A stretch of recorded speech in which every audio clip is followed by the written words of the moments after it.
Good afternoon. What a delight to look at your faces, masked and all. And I'm imagining what the rest of your face may look like. I'm going to learn that about any of you who are in my preaching class, so that's good. I was just commenting to the president on our way in that this is the first time I know how tall last year's students were. You're all the same height, as far as I can tell. Well, I thank the president so much for this invitation to do the address today. He gave me a hint. He says it's not a sermon, and on the other hand, it's not a formal lecture. Well, that was a relief on both sides, but I had to go look up. I decided to look up, what does it mean to convoke? It means to summon, to call together. And since you have already been summoned and called together and you are here, I take it as my job to say something about the purpose for which we might be called together here, in this place, in this time.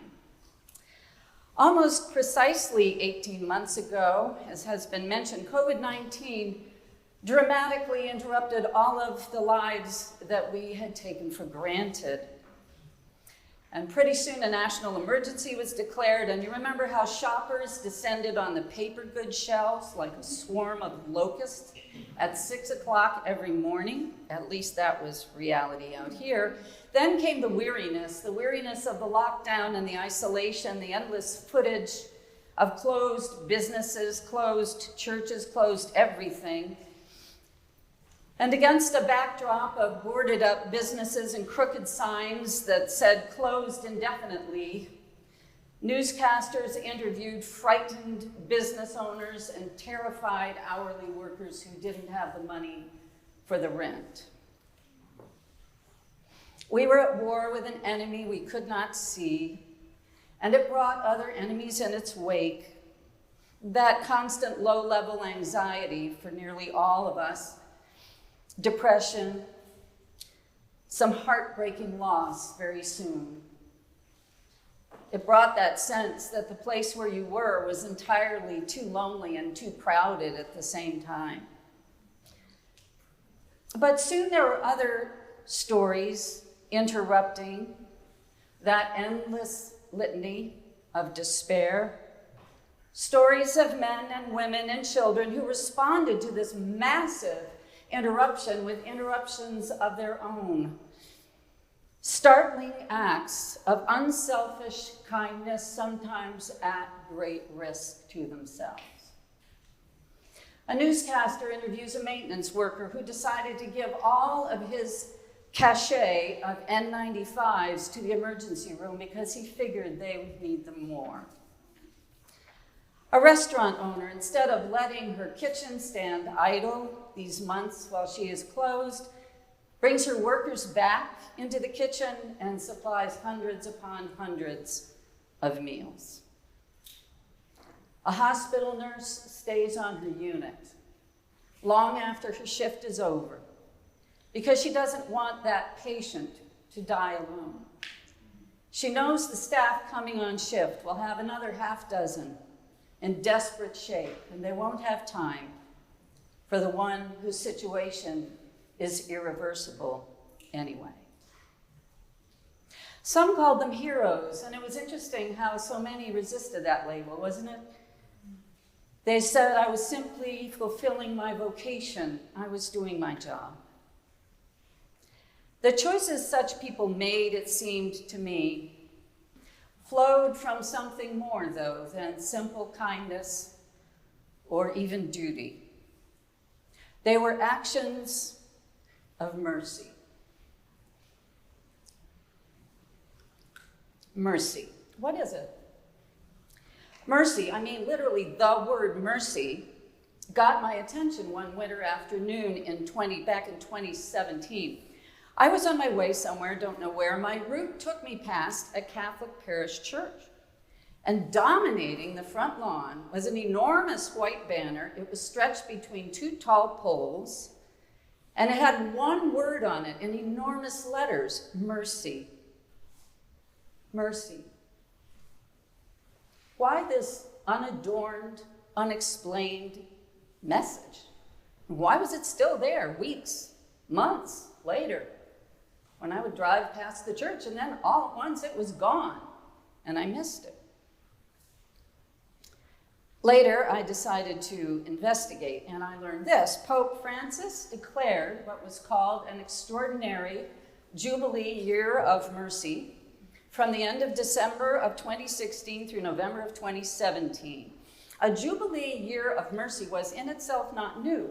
As a matter of fact, it's centuries old and was originated first by a pope who declared one particular year as a year of the Jubilee of Mercy. And what that meant was that it was a year of exceptional pardon. Eventually, sometime later, another pope made that every 50 years, another after that every 25.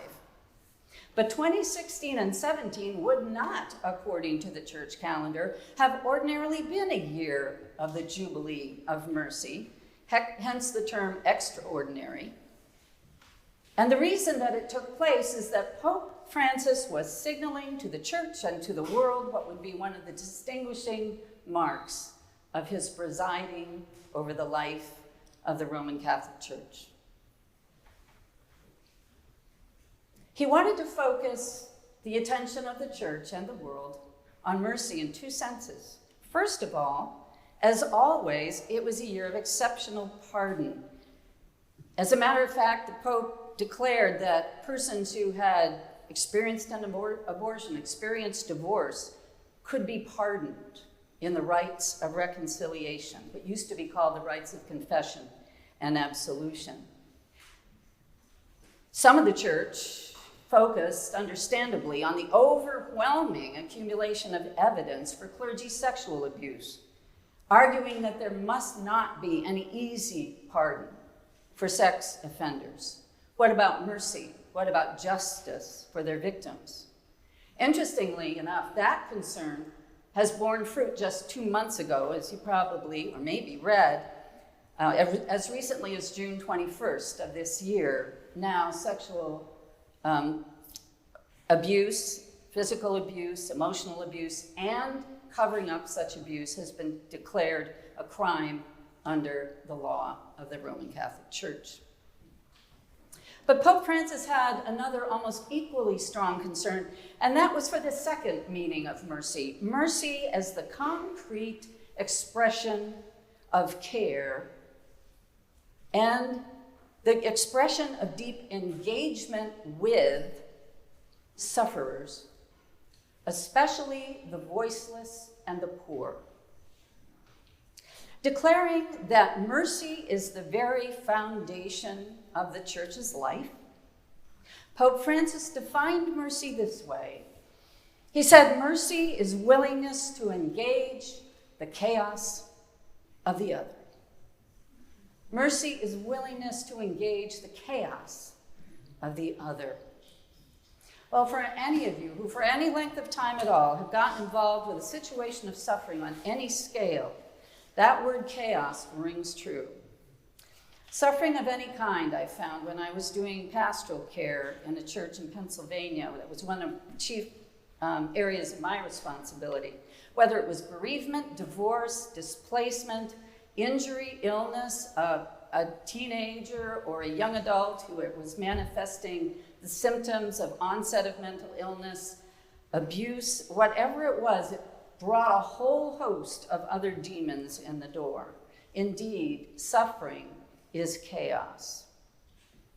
Now, as evocative as Pope Francis's definition of mercy is, and at the risk of being almost inexcusably audacious, I'd like to adjust his phrasing a bit.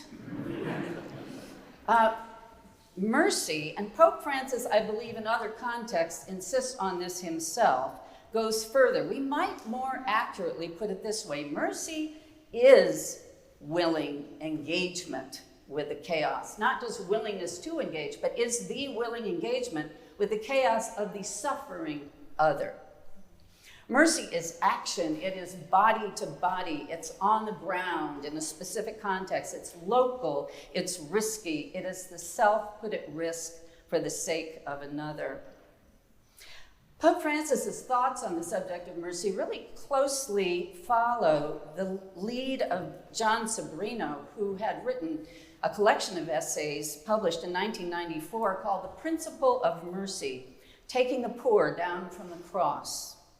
And Sobrino writes there, mercy is not the sole content of Jesus' practice, but it is mercy that stands at the origin of all that he practices. It is mercy that shapes and molds his entire life, his mission, and his fate. His fate. In support of his claim, Sobrino points us to the passage just read for us by Dr. Day, Mark 3, 1 through 6. Here's the sermonic part.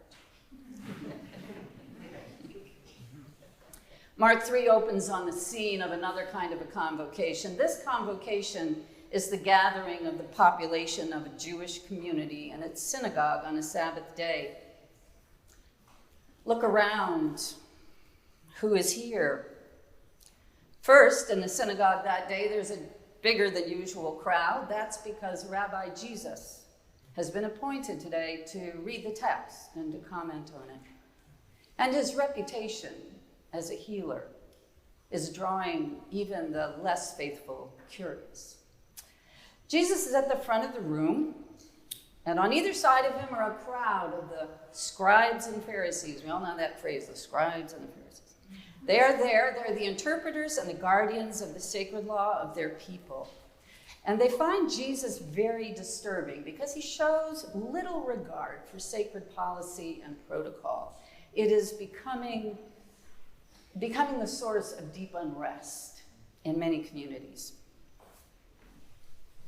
But what is Jesus' primary concern? To learn that, we only need to follow his gaze. He is looking into the shadows at the corner of the room, and if we follow his gaze and crane our necks, because it is crowded here, then we can see that there is a man there with his hand hidden in his coat protectively.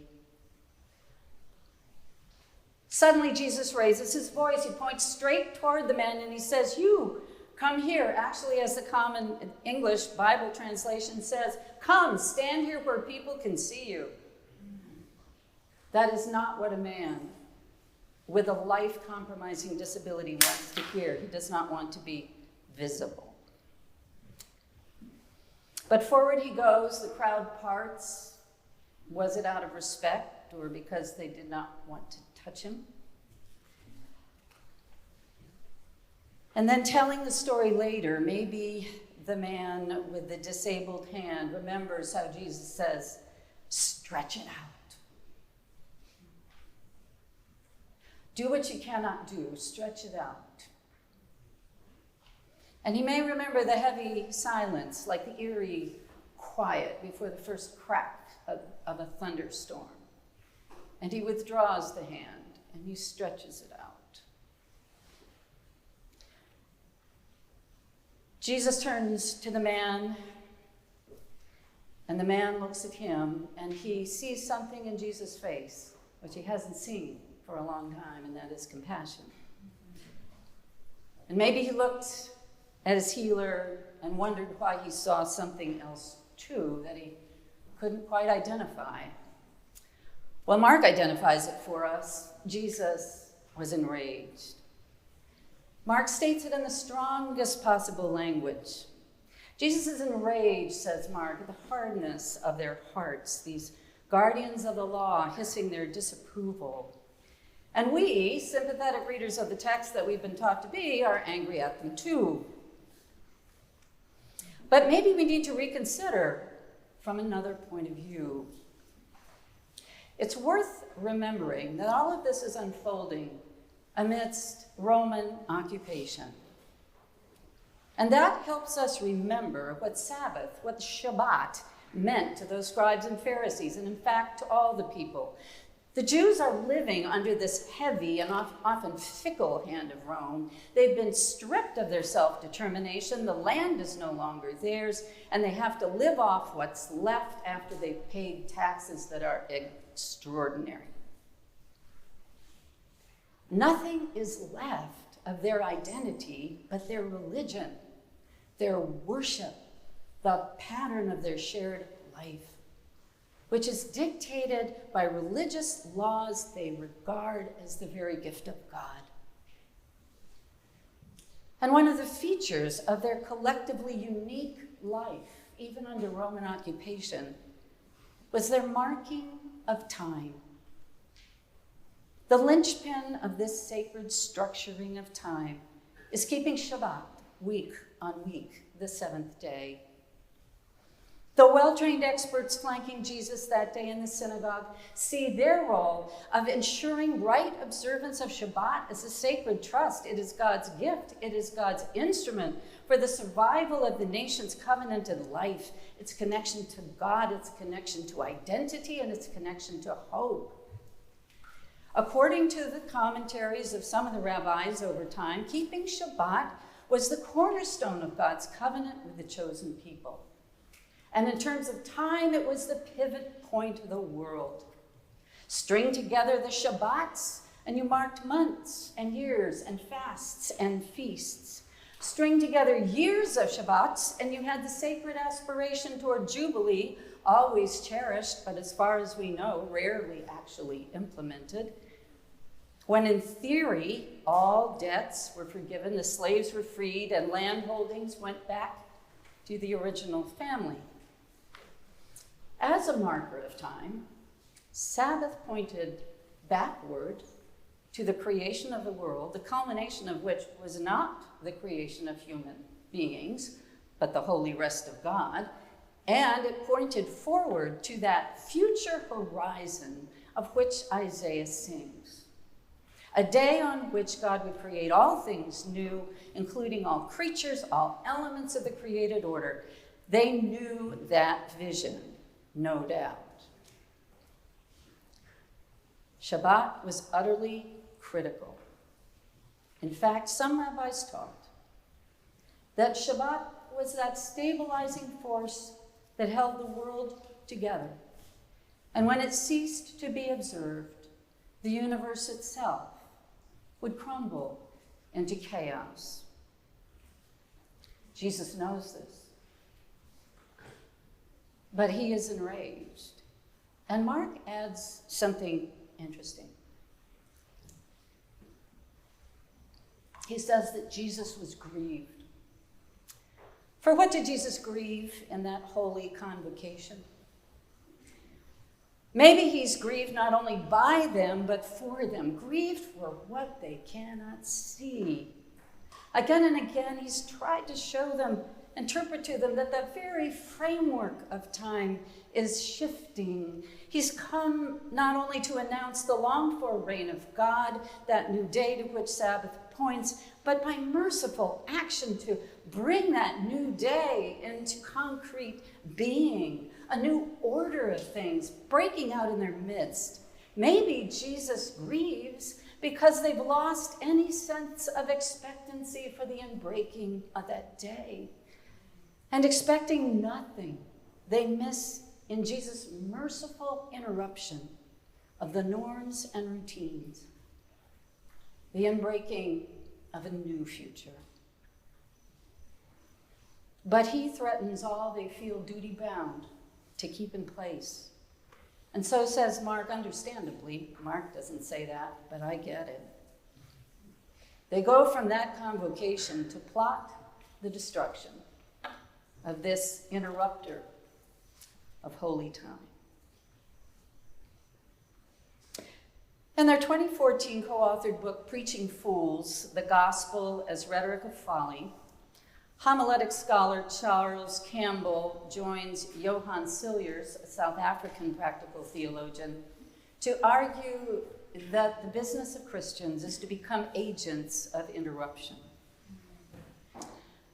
Where and when routine policies and procedures, even and maybe especially when they are labeled Christian, block the disruptive, gracious play of grace that urges us toward the horizon of God's future. Agents of interruption need to act to change the subject, change perspective, question the assumptions, move toward the weak rather than the strong, and move toward the horizon of God's future. Agents of interruption, argue Campbell and Silliers, disrupt the machinery of empire, those fixed systems that impose hierarchies and binaries of privilege on some, and lack and subjugation and invisibility on others. As evocative as that phrase is, here I am again wanting to amend it. I have recast the phrase in the book I most recently wrote, Agents of Redemptive Interruption. We've seen in the past year that not all forms of interruption are necessarily grace-filled. Acts of interruption can be fueled by toxic ideologies that promote the superiority and the privilege of a supposedly chosen few at the expense of many. The term redemptive, furthermore, means to more explicitly connect our interruptions to the horizon of new creation and to the merciful praxis of Jesus. I find it more than incidental that only once does Jesus ever employ violence to interrupt the deadening lockstep of systems that oppress. We've seen this dynamic of interruptive, redemptive agency in the past 18 months.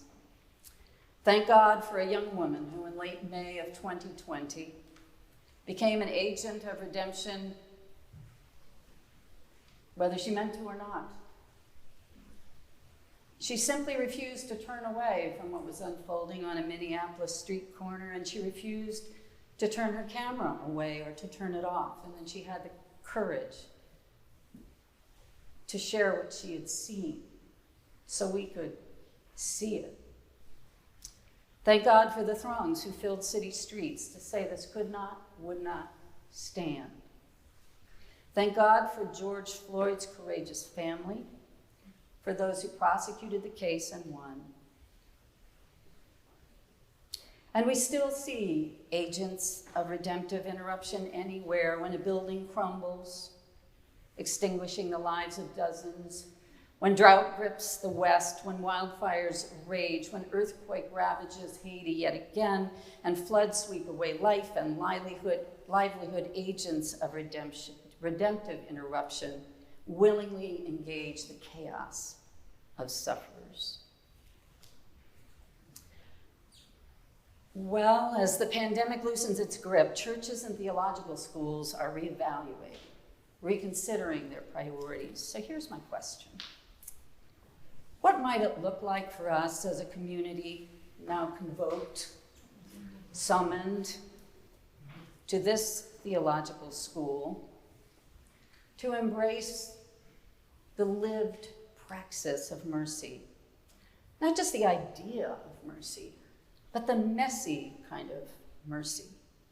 Concrete, bodily engagement with the chaos of the suffering other. There's a question that may be on your mind, and if it's not, it should be. Why mercy? Why not justice as the fundamental organizing principle?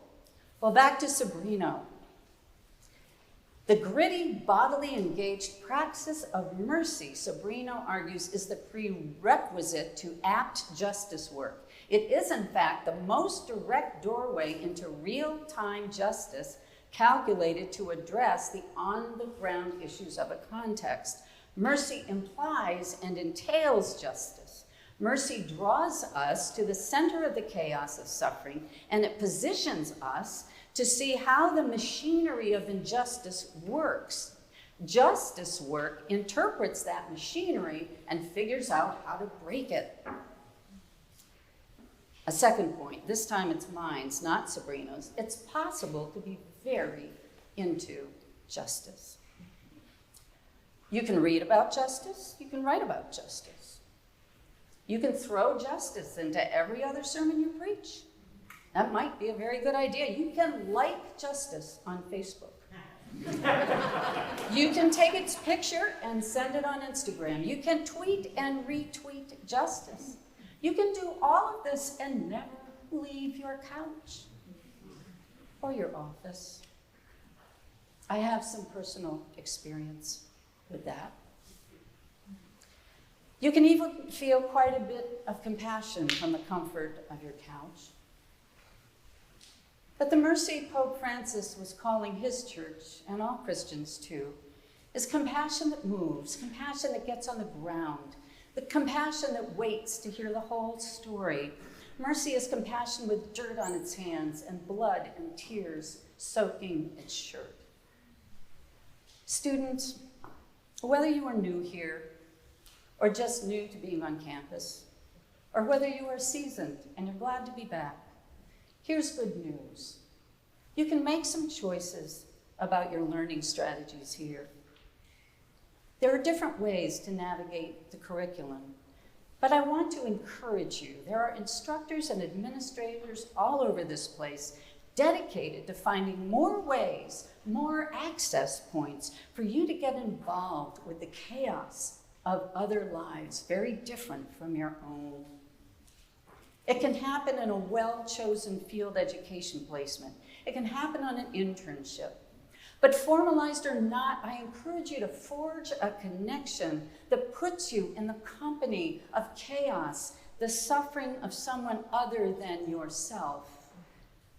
The incarcerated, the homeless, the addicted, the abused, families and individuals struggling with mental illness, the chronically ill. Whatever it may be, please be proactive and find these places and go there. Pope Francis also famously said, I personally prefer a church that is dirty and bruised because it's been out in the street. Opportunities to engage the chaos of a sufferer may already be built into your life. Some of you came through this pandemic with scars. There are pictures on your dresser in your room of someone who has gone away, swept away by COVID. Some of you may be wrestling with long-term COVID syndrome, or someone you know does that. You know suffering and the chaos that goes with it. The opportunities to engage the chaos of other suffering can shape the way you approach every other part of the curriculum.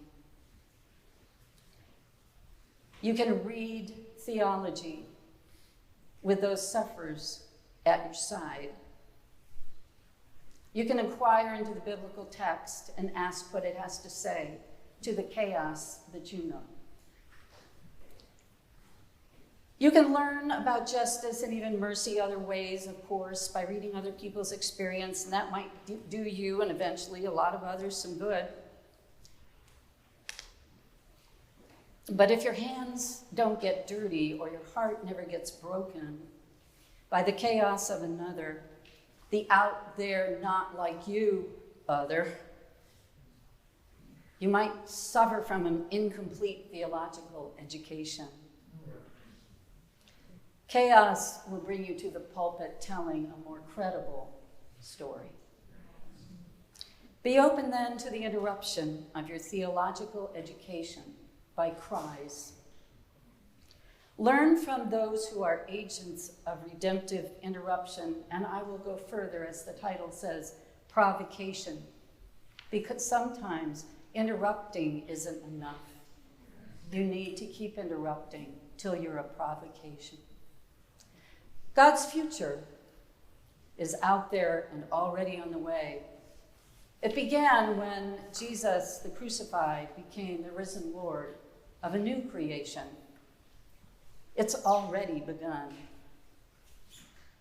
It emerges often most clearly among the ones who need it most.